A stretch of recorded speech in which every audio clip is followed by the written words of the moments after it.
सबको नमस्ते।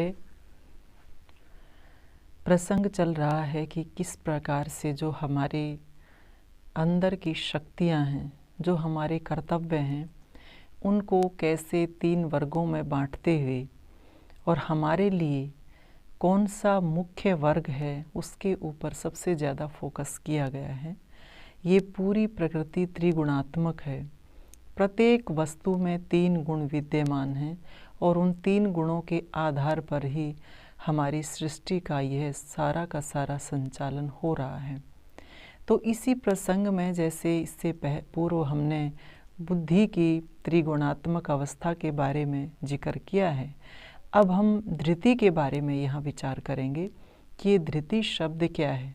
धृति का मतलब होता है धारण करना, यानी कोई ना कोई ऐसी मानसिक शक्ति जिसको धारण करके हम अपने उस व्यवहार को अच्छा भी बना सकते हैं और बुरा भी बना सकते हैं, क्योंकि धारणा 3 प्रकार की बताई गई है। तो सबसे पहले जो सात्विक जो धृति है उसको हम यहाँ पर जो है एक चर्चा करेंगे उस बारे में।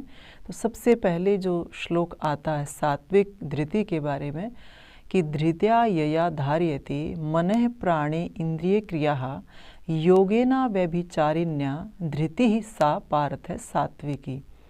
कि जो सात्विक जो धारणा होती है वह मानसिक शक्ति होती है जिसको धारण करने के बाद व्यक्ति उसी के अनुसार कार्य करता है। तो क्योंकि जब भी कोई कार्य होता है तो पहले मन की संकल्प शक्ति जो होती है उसी से वह प्रेरित होकर के फिर व्यवहार में उस चीज़ को उतारता है। तो कहा कि कैसी धृति जो है वह सात्विक कहलाती है। कहा जिस न भटकने वाली धारणा से ध्यान योग से मन प्राण और इंद्रियों की क्रियाओं को रोकता है वह सत्वगुणी धृति कहलाती है। कि जो न भटकने वाली, यानी मन इतना ज़्यादा एकाग्र हो जाता है, और मन जब एकाग्र हो जाता है तो उसके साथ प्राण की जो स्थिति है और इंद्रियों की जो क्रियाएं हैं वो भी अपने उस विषयों से हट जाती हैं, यानी एक तरह का जो प्रत्याहार है वो वह हो जाता है। क्योंकि धारणा से पहले जो है प्रत्याहार की स्थिति होती है।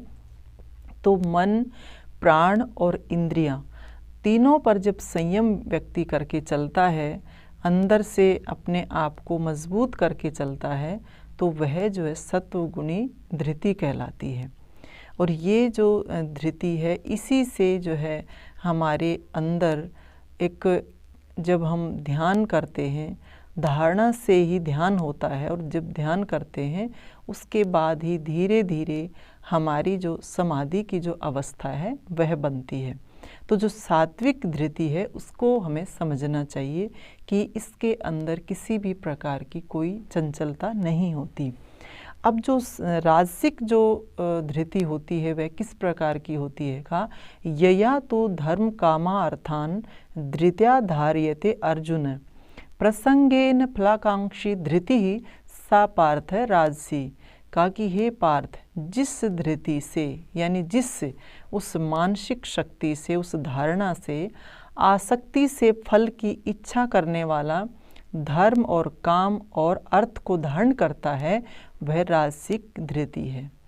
अब मन में क्या संकल्प शक्ति चली है कि व्यक्ति सांसारिक इच्छाएं जब अपने अंदर अपने मन में अपने अंतःकरण में धारण करता है तो कहा वह उस धर्म पूर्वक कर्म करता हुआ अर्थ भी कमाता है और फिर उसको सुविधाओं के रूप में भी उसको भोगता है। कहा जो व्यक्ति सांसारिक इच्छाओं से जहाँ से अपनी उस यात्रा को शुरू करता है और उसके बाद धर्म अर्थ और काम इनको अपने जीवन में धारण करते हुए अपने उस व्यवहार को बनाता है, तो कहा ऐसी जो धृति होती है, ऐसी जो मानसिक शक्ति होती है, ऐसी धारणा होती है कि उस विचार को लेकर के वह इन तीनों के साथ व्यवहार करता है, तो कहा ऐसी धृति राजसिक धृति कहलाती है। और आगे जो तामसिक धृति है वह किस प्रकार की होती है। कहा यया स्वप्नम भयम शोकम विषादम मदमेव च न विमुंचति दुर्मेधा धृति सा पार्थ तामसी।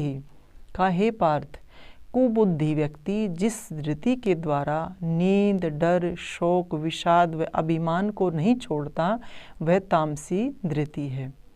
कि कैसी वृत्ति, कैसी धृति जो है, धारणा जो है, मन में एक बार धारण जो कर लेता है व्यक्ति, कैसी तामसिक धृति कहलाती है। कहा, कुबुद्धि व्यक्ति यानी मंदबुद्धि व्यक्ति जो होता है, जो अच्छे से किसी भी बात को समझता नहीं है और उस धृति के द्वारा, उस मानसिक संकल्पना के द्वारा, उस मानसिक संकल्प के द्वारा नींद, डर, शोक, विषाद व अभिमान को नहीं छोड़ता। यानी उसकी जो धारणा है तामसिकता से युक्त इसी रूप में रहती है कि व्यक्ति के अंदर जो है इस प्रकार की क्रियाशीलता नहीं रहती, वह नींद में रहता है, आलस से भरा रहता है, डर भी उसको सताता रहता है, ऐसी उसकी मानसिक स्थिति अंदर की होती है। उसको शोक भी लगता है, विषाद यानी उसके अंदर कुंठाएं भी बहुत ज़्यादा होती हैं, बहुत सारी दबी हुई इच्छाएं भी उसने जो है अपने मन में पाल रखी हैं, और अभिमान यानी अहंकार भी उसके अंदर बहुत ज़्यादा होता है। तो कहा, ऐसा जिसका मन होता है, ऐसी धारणा से व्यक्ति जब चलता है समाज में, तो कहा ऐसी धृति तामसिक धृति कहलाती है, तामसिक धारणा कहलाती है। तो ये सारी की सारी क्या है, ये मानसिक शक्तियाँ हैं कि व्यक्ति अपने अंदर उनको धारण करता है, तो उसी प्रकार का उसका जो है व्यवहार, उसी प्रकार का उसका स्वभाव जो है वह बन जाता है।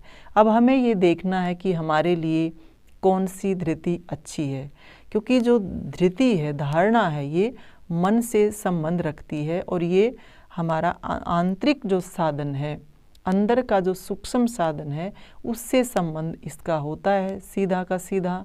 और व्यक्ति जब अपने प्राणों को, अपनी इंद्रियों को और अपने मन को वश में करके चलता है, तभी वह ध्यान की स्थिति में पहुंच सकता है।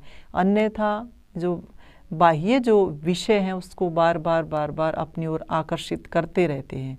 तो सात्विक जो धृति है उसको हमें अपने जीवन में अपना करके चलना चाहिए।